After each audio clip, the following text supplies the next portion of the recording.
Bonsoir, vous êtes à l'Institut du Saint Paris et nous sommes heureux de vous retrouver pour notre webinaire mensuel. Le webinaire aujourd'hui, c'est un webinaire de chirurgie plastique et j'ai le plaisir d'avoir pratiquement toute l'équipe à l'Institut du Saint. Isabelle Sarfati, Kim de Frémicourt, Néloire qui vont vous parler de la prise en charge des malformations mammaires. Et Jenny Milocho, Anne Samela et Claude Noss, qui est sur son ordinateur quelque part dans l'éther, qui sont là pour répondre à vos questions. Le problème des malformations mammaires est très fréquent et sous-estimé. En fait, on voit beaucoup à l'Institut du Saint-Paris de patientes, parfois très jeunes, accompagnées par leurs parents, parfois moins jeunes, qui disent « mais pourquoi je n'ai pas été prise en charge plus tôt, je ne savais pas que ça pouvait se corriger ». On considère qu'environ une femme sur trois a une asymétrie mammaire, plus ou moins importante, mais qu'un certain nombre de ces femmes ont une asymétrie majeure qui confine à la malformation. C'est de ces malformations qu'on va vous parler essentiellement, parce que la prise en charge de ces malformations a été vraiment transformée, je déteste le mot révolutionner, mais je crois qu'on peut l'utiliser pour les malformations, grâce à des techniques, en particulier utilisant le lipophilique. Et c'est de cette prise en charge et de ce diagnostic des malformations qu'on va vous parler pendant l'heure qui suit. Neil va vous introduire le sujet en vous montrant comment on diagnostique une malformation mammaire, parce qu'en tant que clinicien, ce qui nous frappe souvent, c'est de voir des patientes qui viennent nous voir après plusieurs années de souffrance, en nous disant « je ne savais pas que c'était une malformation et que ça pouvait être pris en charge ». Neil, qu'est-ce que c'est qu'une malformation mammaire ? Alors, merci Krishna pour ton introduction. Bonjour à tous, merci d'être toujours plus nombreux à nous rejoindre sur ces webinaires. Je vais partager mon écran et on va commencer par le diagnostic. Alors, le temps que ça charge, qu'est-ce qu'on appelle, de quoi on parle quand on parle de malformation ? Qu'est-ce qu'on entend par là? Qu'est-ce qui se regroupe sous cette entité? Alors, beaucoup de choses finalement. Les malformations, mon plan va comporter plusieurs choses. On va d'abord faire les asymétries mammaires. Alors, les asymétries mammaires, on est un petit peu à la frontière. Alors, attendez, on me signale que mon son n'est pas impeccable.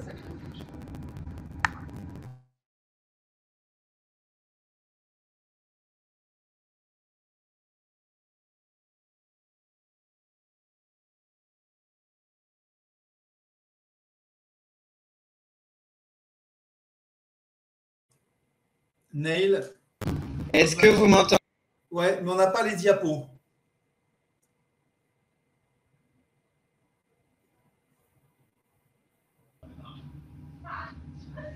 Alors, est-ce que vous m'entendez mieux maintenant? Est-ce que c'est bon pour vous? Ouais, le son est bon. Et le son est beaucoup mieux, ouais. On a toi, mais on n'a pas les diapos. Les voici. C'est parfait.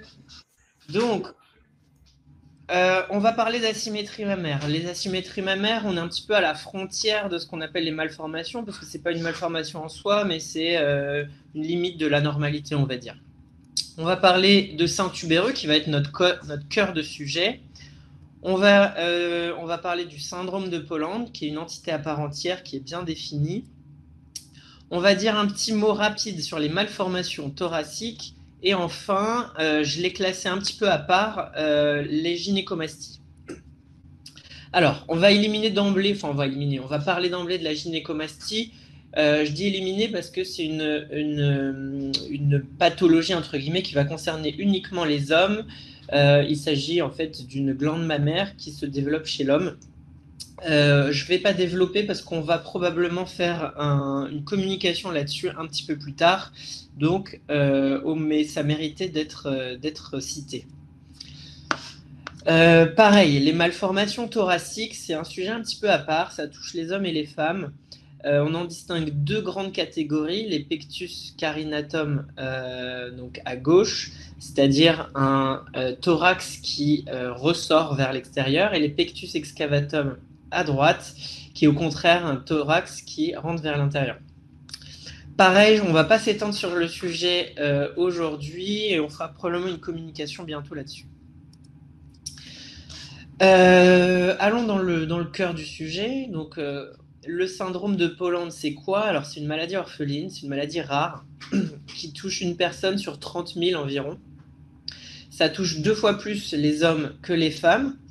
Et les principaux signes, en tout cas ceux qu'on retrouve toujours de manière constante, c'est l'absence de muscle grand pectoral unilatéral et une glande mammaire qui est toute petite ou alors qui est absolument pas présente. Il y a des signes qui sont associés, donc c'est un syndrome, donc ça touche tout le corps, mais les principaux signes sont la malformation de l'avant-bras et de la main dans 56% des cas, et une malformation des côtes et de la paroi thoracique qui touche ces patients dans 10% des cas. Donc voilà pour le syndrome de Poland. L'asymétrie mammaire. L'asymétrie mammaire, comme je disais tout à l'heure, on est à la frontière des malformations. Ce n'est pas une vraie malformation. La majorité des femmes ont une différence entre les deux seins. Elle est plus ou moins importante, elle est plus ou moins facile à remarquer.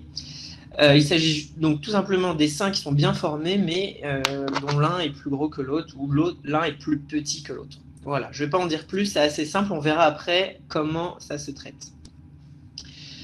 Le cœur de notre sujet aujourd'hui, c'est le sein tubéreux. Pourquoi? Parce que c'est là qu'on va avoir les malformations les plus riches, les plus florides, et donc les plus intéressantes et les plus compliquées.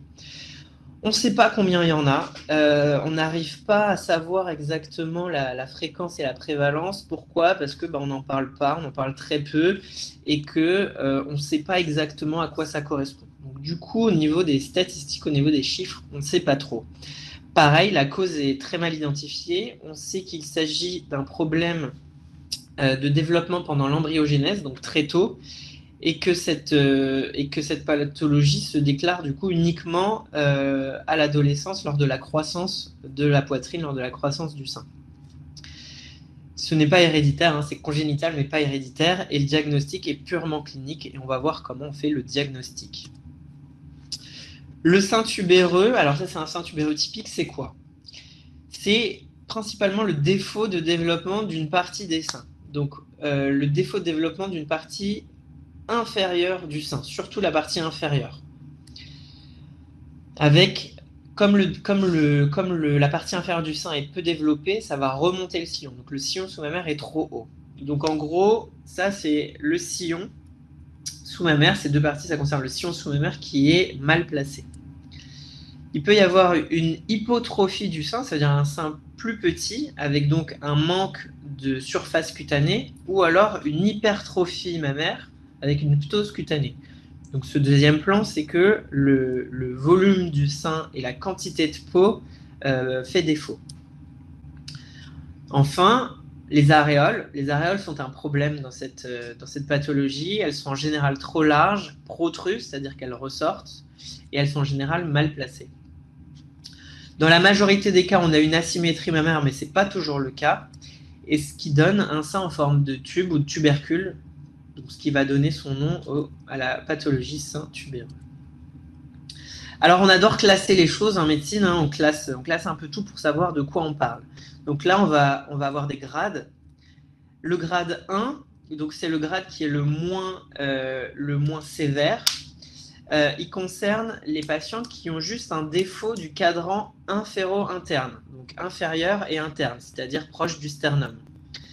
Ce qui donne un sein qui va regarder une aréole qui va regarder vers le bas et vers le dedans, et avec ce qu'on appelle un trait en S italique, qui est à ce niveau-là. Le grade 2, c'est des patientes dont le sein fait défaut au niveau des deux cadrans inférieurs. Donc une aréole qui en général regarde complètement vers le bas, et le grade 3, c'est tous les cadrans du sein, supérieurs et inférieurs, qui font défaut, qui ne sont pas assez développés, et la surface cutanée n'est pas assez importante. Et donc on a un tubercule hypotrophique. Donc voilà pour conclure ces diagnostics. On a une multitude de malformations différentes. Il y en a plein. Il y a plein d'autres choses, mais on vous laisse focaliser sur ce type de malformation qui va être les plus intéressantes à analyser et à corriger. Il existe des variantes de la normale, c'est ce qui va être les asymétries mammaires, et puis des variantes un peu plus pathologiques, donc les seins tubéreux et le syndrome de Poland, dont on va parler aujourd'hui dans ce topo. Je repasse la main à Kim qui va nous faire les techniques que l'on va utiliser. Juste avant, un mot pour le public qui n'est pas médecin. Vous avez vu qu'on n'a pas beaucoup de statistiques en termes de fréquence. En fait, la raison, c'est que ces malformations, anomalies, ne sont pas toutes diagnostiquées. Et comme on voit à l'Institut du sein énormément de ces patientes, le plus souvent des jeunes femmes qui viennent adressées par des médecins qui font le diagnostic, on sait aussi qu'il y a toute une partie de la population qui arrive très très tard. Donc on a en fait deux pôles de patientes, des patientes très jeunes adressées par des médecins spécialisés, gynécologues ou généralistes qui ont l'habitude et qui disent c'est une malformation, ça se corrige, et des patientes qui arrivent très tardivement et qui nous disent je ne savais pas que c'était quelque chose qui pouvait se corriger.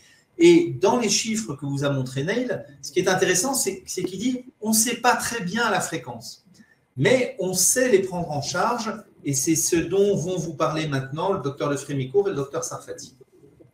Alors, hop, je vais partager l'écran.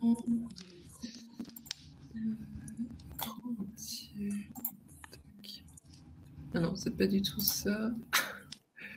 Alors, est-ce que vous voyez mon écran? C'est magique. Ah, deux lancements, 100% pour les deux fusées. Je m'améliore de jour en jour. On progresse, on progresse. Alors, du coup, donc, je suis le docteur Kim de Frémicourt, chirurgien plasticien. Je vais vous parler des choix des techniques chirurgicales pour les malformations mammaires. Alors, comme le disait le docteur War, on va surtout parler des asymétries mammaires et des seins tubéreux dans ce topo. Et comme on a vu, ça touche surtout des adolescentes parce qu'elles sont de plus en plus au courant, via les réseaux sociaux et ainsi de suite, que ça existe et que c'est une malformation mammaire. Donc, quand on va examiner une patiente avec des seins tubéreux ou asymétriques, on va regarder 4 critères. D'abord, le volume mammaire. Est-ce que les deux seins sont du même volume? Est-ce qu'il y a un sein plus grand que l'autre? On va ensuite regarder la forme et la peau, c'est-à-dire l'excès cutané au niveau du sein. Est-ce que le sein a plus tendance à ptoser d'un côté, a plus tendance à tomber d'un côté? Est-ce qu'il est plus centré sur lui-même? On va ensuite regarder le sillon sous-mammaire pour voir sa base d'implantation. Donc souvent, il y a une asymétrie à ce niveau-là avec un sillon qui est plus haut et plus rétracté. Et dernièrement, on va regarder les aréoles qui sont souvent protruses, asymétriques et aussi mal positionnées. Donc on va proposer avec tout cela une chirurgie sur mesure. Donc pour ce qui est du volume, on a recours à plusieurs techniques. On va en parler avec plus de précision par la suite, mais on a recours au lipofilling, donc c'est l'injection de graisse. Ça va permettre de bien corriger le volume mammaire. On a aussi recours aux prothèses mammaires. Et si le sein est trop volumineux, on va le réduire par une réduction mammaire par plastie mammaire en T inversé. Pour ce qui est de la forme et de la peau, on peut corriger focalement avec le lipofilling des défauts de volume, c'est-à-dire souvent, il manque un peu de défaut au niveau du galbe du sein, c'est-à-dire la partie inférieure du sein, la partie externe, aussi au niveau du décolleté, redéfinir la forme du sein. Et aussi, si le sein est ptosé avec un excès cutané, on va pouvoir le redraper par une cicatrice en T inversé. Pour ce qui est du sillon sous-mammaire, comme on l'a vu, la base est très étroite, trop haute. Et grâce au lipofilling et aux rigotomies, c'est-à-dire on va passer une aiguille pour venir désenserrer le sillon sous-mammaire pour pouvoir l'abaisser et l'élargir. Cela va permettre justement d'acquérir une base plus large et symétrique par la même occasion. Pour les aréoles, on a vu qu'il y a eu une asymétrie également avec un diamètre souvent trop large, protruse et une différence de position. Et grâce à une plastie aréolaire, on va pouvoir corriger tout cela. Donc, on va rentrer plus précisément dans chaque technique chirurgicale. Donc, comme on a vu, le lipofilling, donc c'est une injection de graisse, c'est une greffe de graisse. On va venir prélever d'abord la graisse par lipoaspiration comme en chirurgie esthétique. Et pendant, bien sûr, la même intervention, on va pouvoir la réinjecter au niveau du sein pour pouvoir en augmenter son volume. Bien sûr, il faut avoir un stock de graisse suffisant pour pouvoir prélever la graisse. Et on dit qu'avec une séance de lipofilling, on peut avoir un bonnet maximum. Si on souhaite avoir avec une augmentation plus conséquente qu'un bonnet, il faut faire 2 lipofilling avec quelques mois d'intervalle. Pour ce qui est de la lipoaspiration, c'est-à-dire la prise de graisse, ça se fait par des micro-incisions de 3-4 mm qui sont cachées dans des zones d'ombre. Et on va venir prélever là où il y a de la graisse, donc avec des zones donneuses choisies avec la patiente. Ça peut être le ventre, les hanches, les cuisses, les genoux. Et ce qui va permettre aussi de remodeler par la même occasion la silhouette. Donc ça, c'est le côté un peu sympa. Voici un exemple de lipoaspiration au niveau des membres inférieurs. On dit en général qu'il y a environ 30% de graisse qui se résorbe et que le résultat définitif est à 3 mois. Donc si à 3 mois, vous avez le volume, vous allez le garder à vie et il va évoluer avec vous. Vous n'allez pas le perdre progressivement au cours des années. Donc ça permet d'avoir un résultat naturel sans corps étranger et pas d'entretien. Donc on a plutôt tendance à proposer cette technique de lipofilling, si bien sûr c'est possible, chez les adolescentes. Comme ça, elles sont tranquilles pour le reste de leur vie. On a aussi recours aux prothèses mammaires qui sont bien connues. Ça permet d'avoir une augmentation de plus d'un bonnet. Ça permet aussi de corriger différemment le sein s'il y a une asymétrie au niveau du volume. On peut mettre une prothèse plus grosse d'un côté et une prothèse plus petite de l'autre. C'est surtout aussi proposé pour des patientes dont le lipofilling est impossible, chez des patientes trop maigres. Il y a plusieurs formes de prothèses. Il y a les prothèses qui sont rondes ou anatomiques avec un profil un peu plus naturel, on va dire. Ça sera choisi en fonction de votre morphologie. Les prothèses, vu que c'est un corps étranger, demandent un peu de maintenance. Il y a une usure qui se fait dans le corps qui cause des coques ou parfois des ruptures. On dit que le changement est tous les 10 ans, mais c'est une moyenne. On ne le change pas systématiquement, on ne change que s'il y a besoin. Si la prothèse est bien au bout de 10 ans ou 20 ans, on ne la change pas. Pour les cicatrices, pour le placement des prothèses, ça se fait soit par voie sous-mammaire, donc dans le sillon sous-mammaire, sous le sein, soit au niveau de l'aréole, ou s'il y a une cure de ptose associée, c'est-à-dire pour remonter le sein, c'est une plastiprothèse par un T inversé. On place les prothèses dans 2 loges différentes, ça dépend de la morphologie également, donc soit au niveau prépectoral, donc le pectoral, c'est le muscle que vous voyez avec la flèche verte, donc là, la prothèse est placée devant le muscle, ou elle peut être placée de façon rétropectorale, donc derrière le muscle. Cette loge est choisie en fonction de la morphologie de la patiente. Si on voit une patiente trop maigre, on sait que si on la met devant le muscle, on va avoir un résultat pas naturel avec une prothèse trop visible. Parfois, si on veut absolument la mettre au niveau prépectoral et qu'il y a un stock de graisse suffisant, on peut en augmenter son volume par des injections de graisse, donc un lipofilling associé.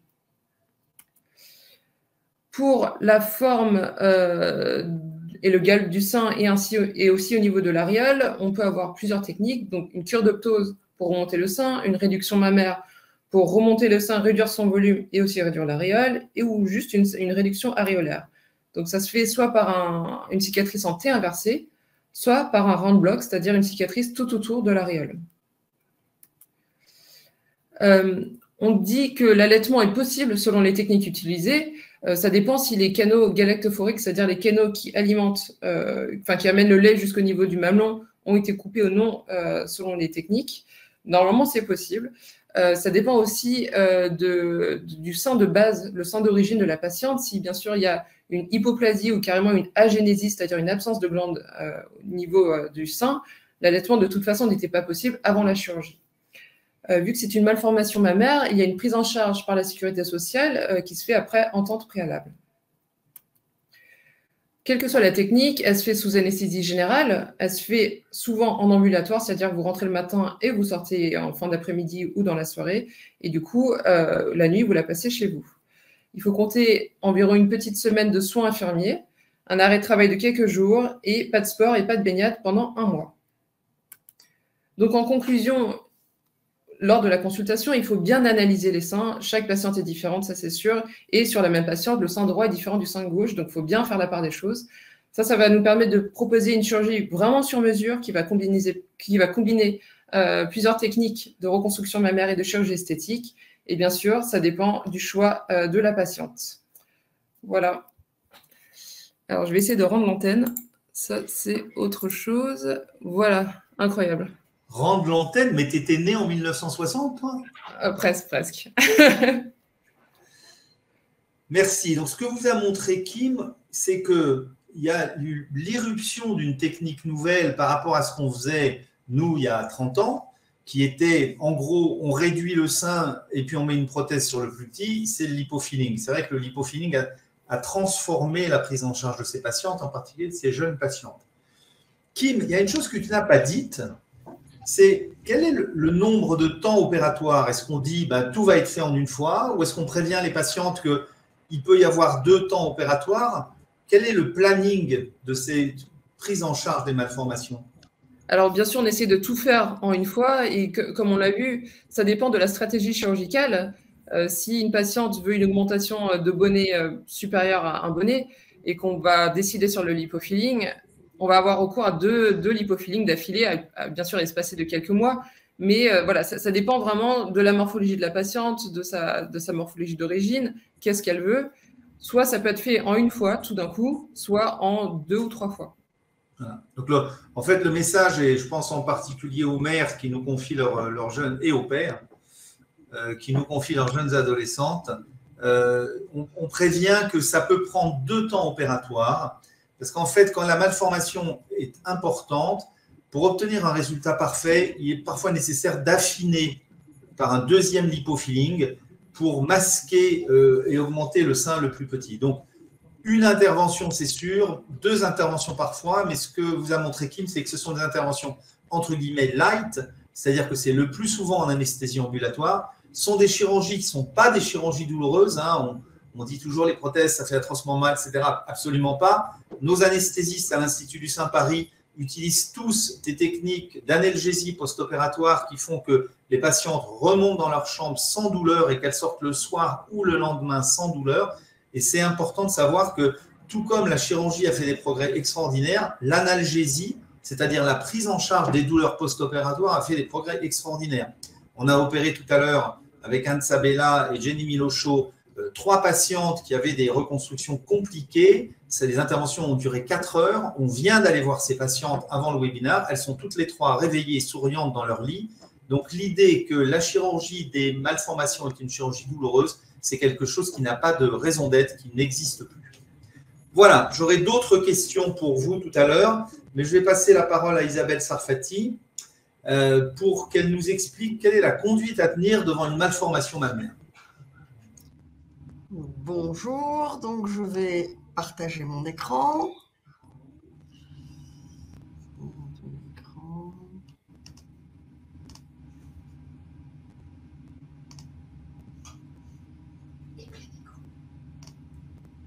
Je n'en reviens pas. Il n'y a que moi qui sais balancer un topo dans cette équipe. Je suis émerveillée par moi-même sur ce coup. Donc, conduite à tenir devant une malformation mammaire. On va commencer par les seins tubéreux parce qu'on en voit énormément. C'est extrêmement fréquent. Pour donner une idée, parmi les enfants de mes amis, j'ai dû en opérer une dizaine. Ça donne une idée de la fréquence parmi les adolescents. Vous verriez la tête des amis d'Isabelle, il y a un problème génétique. Hein. On vient de dire que ce n'était pas génétique, Krishna, ça se passe pendant l'embryogénèse. Bon, c'est donc une pathologie qui est fréquente. Et maintenant, alors, les gens le diagnostiquent, les jeunes femmes, le diagnostiquent sur Internet. Avant, elles ne savaient pas ce qu'elles avaient et elles étaient encore plus angoissées que maintenant. Donc, elles réalisent sur Internet que leurs seins sont moches, mais qu'ils ne sont pas normalement moches, et que d'autres seins leur ressemblent beaucoup. C'est une pathologie qui est une malformation et qui est prise en charge par la sécurité sociale. Alors, ce qui est bien, c'est, je ne sais pas, voilà. Donc, la première consultation, on le sait quasiment avant, on fait le diagnostic de sein tubéreux avant que les patients soient arrivés dans notre bureau. Quand on voit se lever une jeune fille accompagnée par sa maman ou par son papa, c'est a priori que ce sont des seins tubéreux.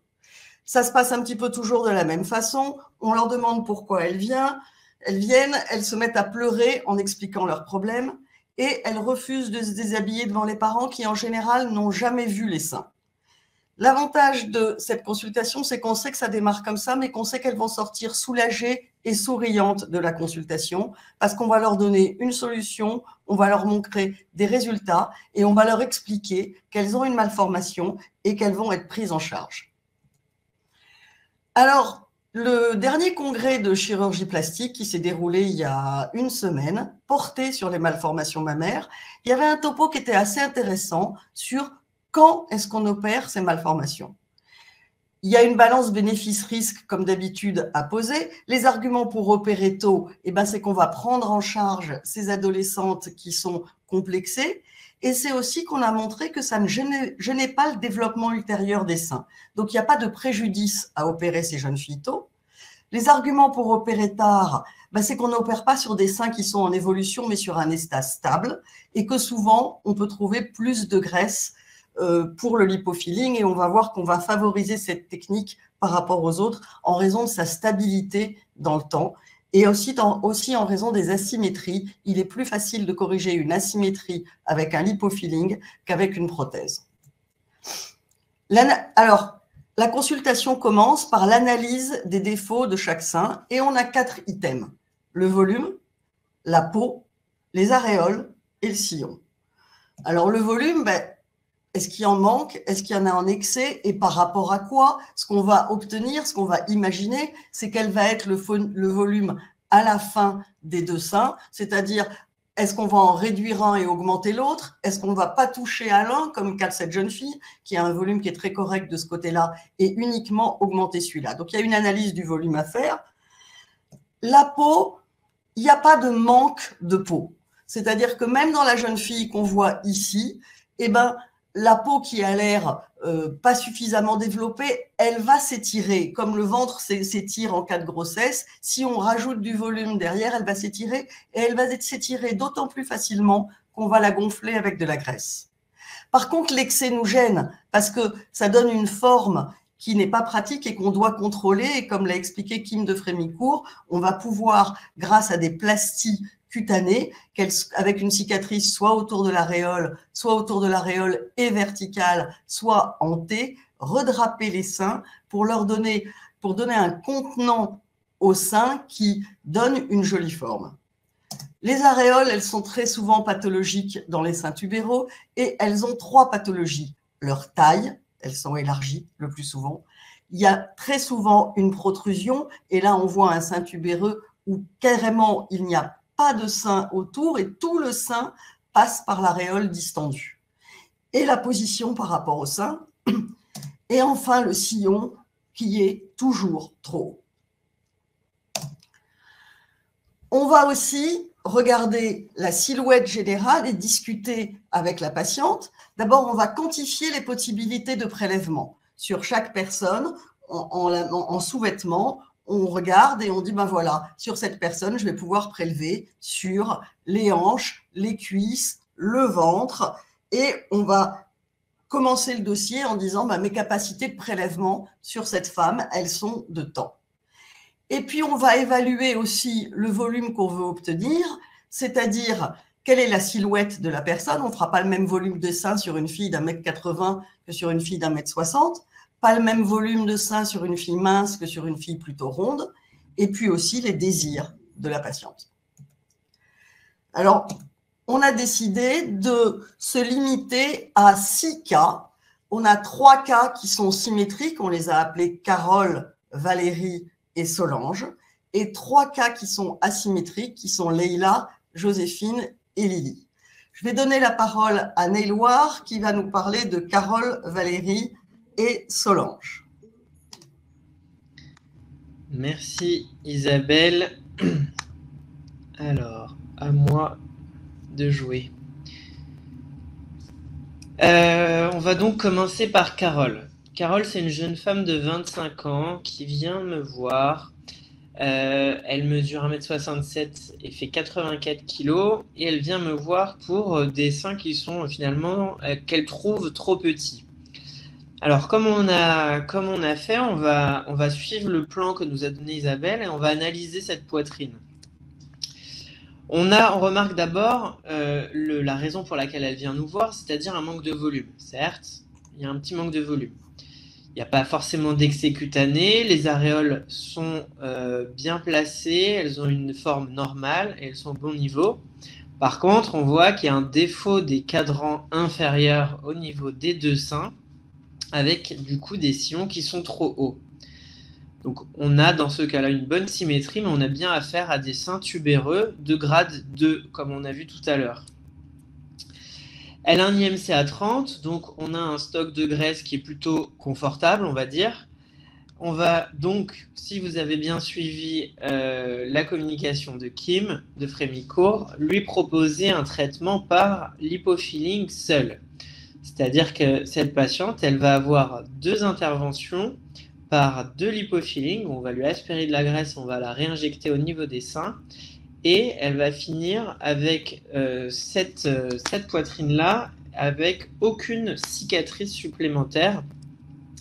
Pas de cicatrice au niveau des aréoles et un résultat très satisfaisant. Elle était ravie et en plus on a pu aspirer un petit peu les volumes de graisse en trop.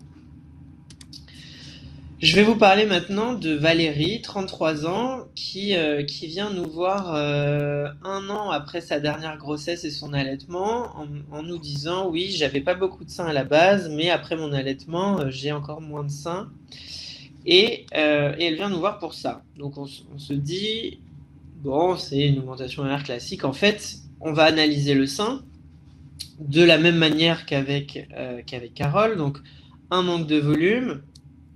La peau, elle est assez présente, il n'y a pas de souci de peau. Les aréoles, pareil, sont plutôt bien placées et les sillons sont trop hauts. Donc là, encore une fois, on a un sein tubéreux grade 2 avec un défaut des cadrans inférieurs. Cette patiente ne le savait pas, mais en effet, là, on est bien, encore une fois, sur des seins qui sont tubéreux, et même si elle a perdu un petit peu de volume après l'allaitement, elle avait une vraie malformation avant ses grossesses et son allaitement. Encore une fois, là, c'est un cas symétrique, et comme c'est un cas symétrique chez une patiente avec un IMC à 19,5, donc assez fine au final. Donc on n'a pas de réserve, de stock de graisse à prélever pour la reconstruire. On va en profiter pour mettre des prothèses. Les prothèses dans les cas symétriques, c'est assez bien parce qu'on va utiliser 2 prothèses qui ont à peu près la même taille et du coup les seins vont vieillir à peu près de la même manière. Donc on n'est pas inquiet pour le suivi, l'avenir des seins. Cette patiente, elle a en plus des prothèses bénéficié d'un filling. C'est un filling de contour qui va permettre, chez cette patiente assez fine, avec la peau très fine, qui va permettre d'effacer un petit peu le contour des prothèses et d'avoir un résultat esthétique le meilleur possible. Je vais enfin vous parler de Solange. Solange, elle vient avec ses parents, elle a 17 ans, elle est assez timide, elle s'habille avec des vêtements assez larges, elle porte des sweats très larges. Et comme le disait Isabelle tout à l'heure, ça fait partie de ces patientes qui ont un peu de mal à se déshabiller devant ses parents, qui sont un petit peu renfermées. Donc on va faire la même analyse. Voilà, vous commencez à avoir l'habitude. Un manque de volume, un léger manque de volume, on va dire.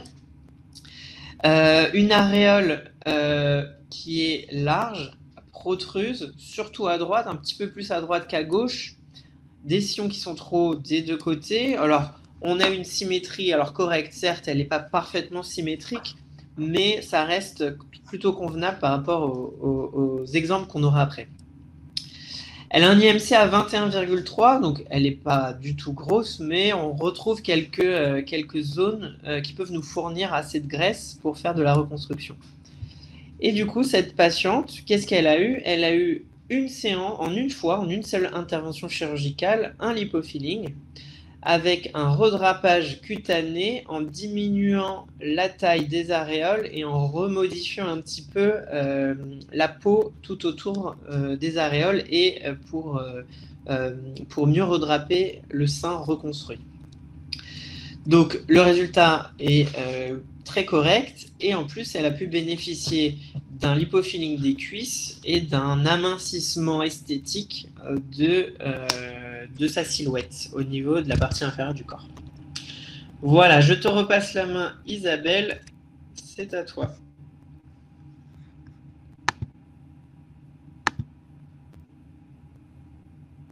Il faut que tu dises. C'est fait.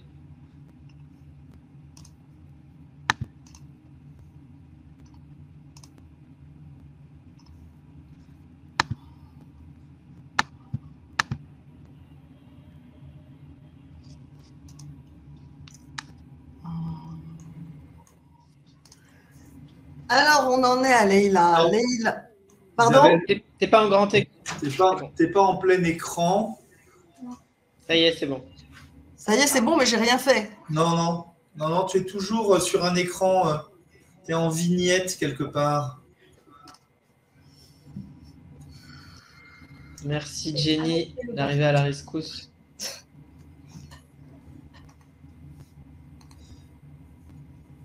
Là, c'est vraiment la querelle des anciens et des modernes, hein.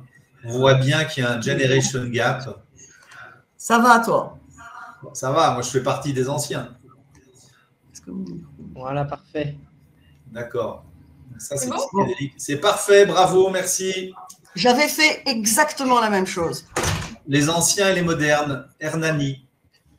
Bon, voilà Leïla. Leïla a 17 ans, elle mesure 1,66 m, elle pèse 72 kg avec un IMC à 26. Donc déjà, dès l'interrogatoire, on sait qu'on n'aura aucun problème pour prélever de la graisse. Pour vous donner une idée, en dessous de 20, c'est difficile.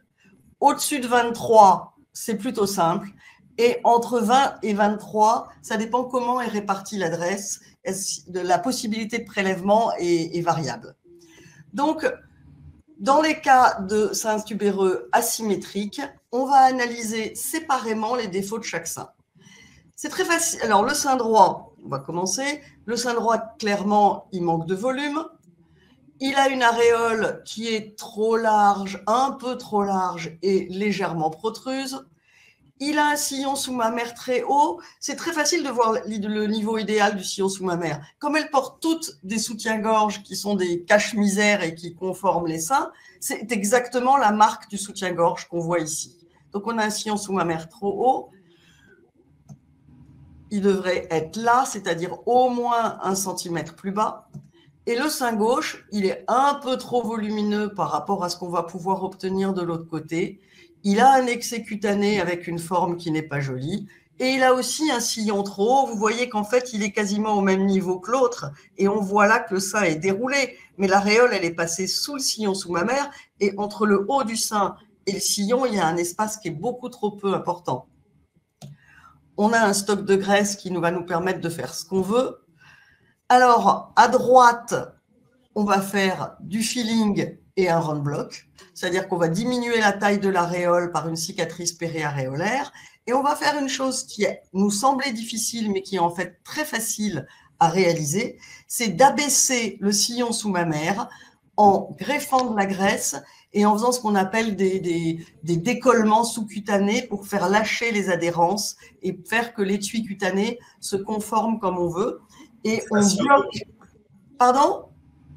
Je disais fasciotomie. Fasciotomie, d'accord. Le sein gauche, réduction de volume, redrapage hanté, et on arrive sur un résultat qui est assez symétrique. On va voir le cas de Joséphine. Joséphine, elle a 16 ans, elle mesure 1,65 m pour 58 kg avec un IMC à 21,3. Alors, on a un sein droit qui est avec essentiellement une aréole un peu trop large et basse et un sillon sous-mammaire un peu haut et un sein gauche qui manque clairement de volume et avec une aréole non, elle n'est pas trop basse, elle est un peu protruse, elle est à peu près au bon endroit, et un sillon sous-mammaire qui est beaucoup trop haut. On a un stock de graisse qui est possible parce que sur la face externe de cuisse et sur les hanches, il va être possible de prélever suffisamment de graisse. Le volume de graisse dont j'ai besoin pour pouvoir augmenter de ce sein, c'est à peu près 4 à 500 cc de liposuction. Alors, selon ensuite les équipes, nous, on sédimente la graisse, donc on ne la centrifuge pas. On fait des injections d'environ 400 cc pour ce sein-là.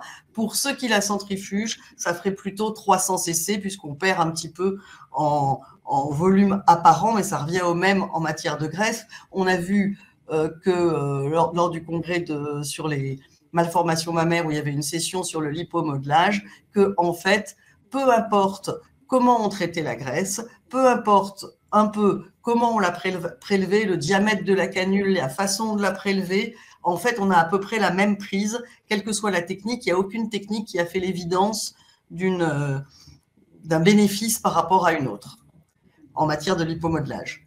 Voilà son résultat, qui est quand même un résultat qui est très très bon. Et on va voir que finalement, c'est plus facile de remodeler un sein hypotrophique qu'un sein avec un excès cutané. Parce que finalement, qu'est-ce qui va rester à ces jeunes filles après?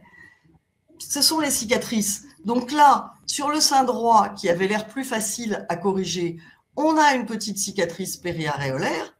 Mais sur le sein gauche, on est passé d'un sein qui était assez mal formé à un très très bon résultat en 2 interventions espacées de 3 mois, sans aucune cicatrice. Donc, sur quelqu'un qui a de la graisse à prélever, le fait d'avoir un sein complètement hypotrophique avec une forme qui semble compliquée n'est pas un problème chirurgicalement. Et enfin, on va voir le cas de Lily. Alors, le cas de Lily, son sein droit, il y a un manque de volume et surtout, tout le sein passe par l'aréole. Alors là, je ne sais pas pourquoi c'est l'autre photo qui est apparue, je suis désolée. Tout le sein passe par l'aréole. On a un sillon qui est trop haut, il est même inexistant, il est au niveau de l'aréole. L'idéal, ce serait de mettre un sillon ici. Alors, on n'est pas 1 cm plus bas, on est 3-4 cm plus bas. Et le sein gauche, on a une aréole qui est légèrement protruse. Mais elle a un stock de graisse insuffisant. Et donc, on va mettre des prothèses rétropectorales. Et alors, dans l'idéal, quand on fait des asymétries mammaires, moi, je n'aime pas beaucoup mettre des prothèses de taille différente des 2 côtés parce qu'on a intérêt à se mettre dans des conditions symétriques, c'est-à-dire avec le même volume de glandes de chaque côté et avec le même volume de prothèse. Mais dans son cas, ce n'est pas possible parce qu'on a un sein qui est quasiment parfait de ce côté-là, à part l'aréole. Donc là, on a mis une prothèse de 230 à droite et de 185 à gauche. Et on a réduit les aréoles avec un round block. On voit sur cette photo qu'il reste encore une légère protrusion aréolaire qu'on pourrait corriger en un temps opératoire. En général, on annonce 2 temps opératoires. Il y a un temps qui est certain et le deuxième concerne à peu près 50% des patientes, mais on leur annonce au départ qu'on va le faire en 2 temps. Et comme ça, s'il y a des petites retouches, elles ne sont pas déçues. Je voudrais vous présenter le cas de Bérénice parce qu'il est assez intéressant et montre bien, alors il est un peu extrême, vous allez voir, il montre bien pourquoi on n'aime pas faire des techniques différentes de chaque côté. Donc, elle a été opérée en 2002. En 2002, les fillings, c'était le tout début, on n'en faisait quasiment pas. Elle avait 15 ans, il a été mis une prothèse à droite et il a été fait une plastie mammaire de réduction à gauche. Je n'ai pas les photos pré-op puisque nous, on l'a connue 10 ans après. Entre-temps, elle avait pris 30 kilos, puis perdu 30 kilos. Et donc, on est arrivé à ce résultat-là. Et quand on interroge Bérénice, elle dit que le résultat post-opératoire était bon, qu'elle était assez symétrique. Mais en fait, le sein avec la prothèse a fait une coque avec le temps. Et je ne sais pas comment il était au départ, mais là, la prothèse est beaucoup trop haute. Elle monte jusqu'ici, elle n'occupe pas ce cadran-là et elle ne descend pas suffisamment bas. Par contre, le sein de l'autre côté s'est complètement déroulé. Donc, elle a été corrigée en changeant la prothèse de droite, en faisant du lipofilling à droite pour restaurer une couche de tissu mou qui masque la prothèse et en diminuant la glande mammaire de gauche et en mettant une prothèse à gauche. Et en fait, quand on se met dans des conditions qui sont plus symétriques, c'est-à-dire de même taille à peu près de prothèse des 2 côtés et de même épaisseur de glande ou de graisse qui recouvre l'implant, on a quand même de nettement meilleurs résultats. On va dire un mot rapide sur les asymétries, mais après avoir traité des seins tubéreux, on voit que c'est le même raisonnement, quelles que soient les malformations. Et dans le cas des seins asymétriques, comme dans le cas de Michel ici, on a un sein ici qui manque un petit peu de volume à son goût, parce qu'elle veut qu'on s'aligne sur le sein de gauche, avec un sillon qui est un peu trop haut, et un sein gauche qui est un peu ptosé, un peu déroulé vers le bas et des aréoles qui sont asymétriques. La voilà après une correction et comme d'habitude, la rançon cicatricielle est moins importante du côté du sein qui est plus petit que du côté du sein qui est plus gros. Ici, elle a juste une cicatrice autour de l'aréole et ici, elle a eu une périaréolaire et une verticale et une courte horizontale dessous. On ne la voit pas dépasser ici. Enfin, on vous montre un syndrome de Pollan.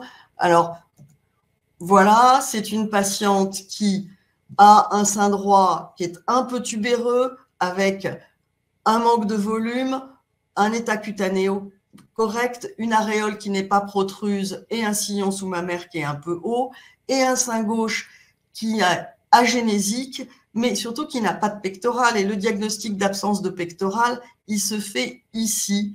Et c'est ici qu'il est assez difficile que c'est assez difficile de corriger, qu'on arrive à beaucoup mieux corriger depuis qu'on utilise des lipofillings, parce que la prothèse va en aucun cas régler ce problème. Elle n'a pas beaucoup de graisse à prélever, et surtout c'est une patiente qui a été opérée il y a plus de 10 ans chez nous, et donc voilà le résultat ici avec 2 prothèses et des round blocks. Vous voyez que la correction à cet endroit-là n'a pas été correctement faite, et maintenant on pourrait la faire sans réussir probablement à arriver à ceci, mais on pourrait la faire avec des lipofillings itératifs. Et quand on fait des petits lipofillings sur une petite zone et qu'on a besoin d'en faire 3 ou 4 pour gagner petit à petit la distension, eh ben on les fait sous anesthésie locale, parce que c'est une petite zone à anesthésier pour regreffer et une petite zone à anesthésier pour prélever. En conclusion, les malformations mammaires, c'est extrêmement fréquent, et en particulier les seins tubéreux, c'est extrêmement fréquent. On a souvent de très bons résultats, et les lipofillings ont vraiment métamorphosé notre façon de gérer le problème. Et on a vu que même sur des patientes avec un IMC à 20, on arrive toujours à récupérer 200 ou 300 grammes de graisse. D'autre part, la prise en charge très jeune n'est pas gênante parce qu'elle ne gêne pas le développement des seins. Merci à tous. Je serais un tout petit peu moins enthousiaste que vous, les hyper spécialistes, hyper experts, et qui nous montraient des résultats exceptionnels en nous disant finalement c'est facile. Moi, je ne suis pas d'accord avec ça. Je pense au contraire que ce sont des chirurgies qui sont complexes, parce que comme vous l'avez expliqué tous les trois, elles doivent associer toutes les techniques de chirurgie mammaire disponibles en 2022-2023. Et ces techniques, c'est l'association du millefeuille des techniques, lipofilling, redrapage de la peau, correction de l'aréole et parfois prothèse et de moins en moins prothèse, qui permet d'obtenir les résultats exceptionnels que vous nous avez montrés. Mais vous êtes des hyper spécialistes de ces patientes, vous êtes des hyper spécialistes de la prise en charge des seins complexes. Et l'idée de dire non, ben finalement on injecte de la graisse et tout va bien se passer, je pense que c'est vrai dans des mains très expertes. Donc le premier point, c'est que ça fait partie des rares techniques de chirurgie plastique du sein, comme la reconstruction, où on est amené à utiliser tout l'arsenal thérapeutique. Alors que le plus souvent, quand on réduit des seins ou quand on augmente des seins, on n'a pas besoin de tout cet arsenal. Donc, il faut s'adresser à des équipes qui maîtrisent tout l'arsenal. Le deuxième point que vous nous avez bien montré, c'est que c'est très fréquent et que c'est souvent méconnu.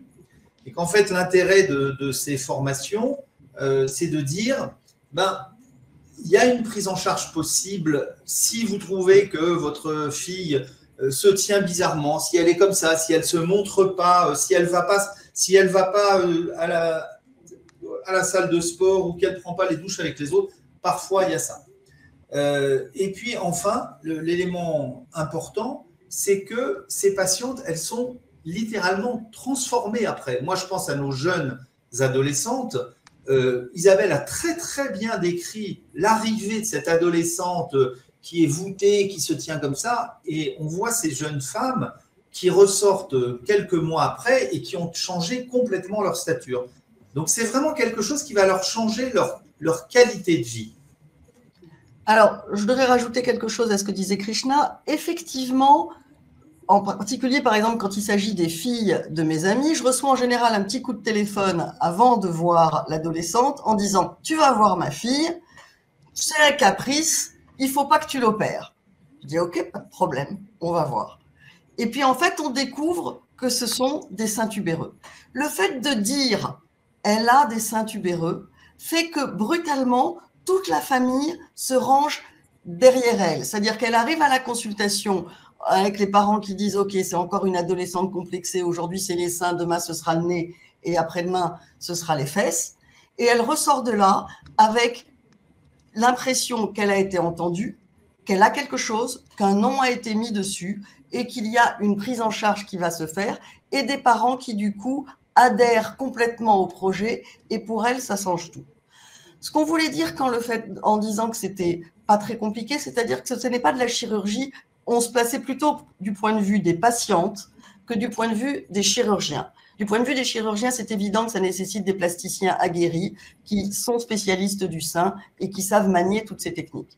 Mais du point de vue des patientes, c'est un organe qui est assez externe et ce n'est pas une chirurgie invasive ni risquée. Et c'est ça qu'on voulait dire en disant que ce n'était pas très compliqué. Merci beaucoup. Donc, on a eu 2-3 questions, mais je pense qu'on a répondu sur le flux des questions. Le message, c'est qu'une consultation par visio est toujours possible. Si vous êtes loin, si vous êtes peu disponible, mais si vous vous demandez si pour vous-même ou pour votre adolescente, il y a une prise en charge qui peut se justifier compte tenu de la gêne qu'elle présente, on a des consultations visio et Kim, Isabelle, Neil sont disponibles pour vous donner un avis avant même que vous ou votre enfant vous déplaciez. Merci. Je pense qu'effectivement, ces consultations visio, quand vous n'habitez pas Paris, sont assez intéressantes parce que ça permet de faire connaissance et ça permet de savoir si vous voulez vous déplacer pour venir nous voir. Donc, effectivement, vous n'allez pas perdre de temps et on va pouvoir mettre un nom sur ce qui se passe et vous donner un plan thérapeutique et ensuite vous permettre de choisir. Kim, pas de complément? Non, c'est parfait. Non, pas rien à rajouter. Alors, on a terminé quelques minutes avant la fin. On est ravis de vous avoir eu avec nous. J'ai le plaisir de voir que tous ceux qui ont démarré sont restés. Donc, c'est que vous avez été passionnantes et passionnants. Le prochain webinar, et vous avez compris qu'on alternait une fois par mois un webinar de chirurgie plastique pure et un webinar de chirurgie sénologique cancérologique. Le prochain webinar aura lieu le 7 décembre et il traitera de l'hormonothérapie des cancers du sein. Il est coordonné par Anne Sabella et Jenny-Claude Miochaud qui vont vous organiser un programme qui va mettre en avant le bénéfice de ces hormonothérapies, mais aussi la difficulté pour certaines patientes et comment gérer les difficultés de prise en charge. Et après ça, on vous laissera tranquille pour les fêtes et on vous reverra avec plaisir en 2023. Bonsoir à toutes et à tous. Merci d'avoir été avec nous. C'est un plaisir de vous avoir online. Au revoir. Au revoir.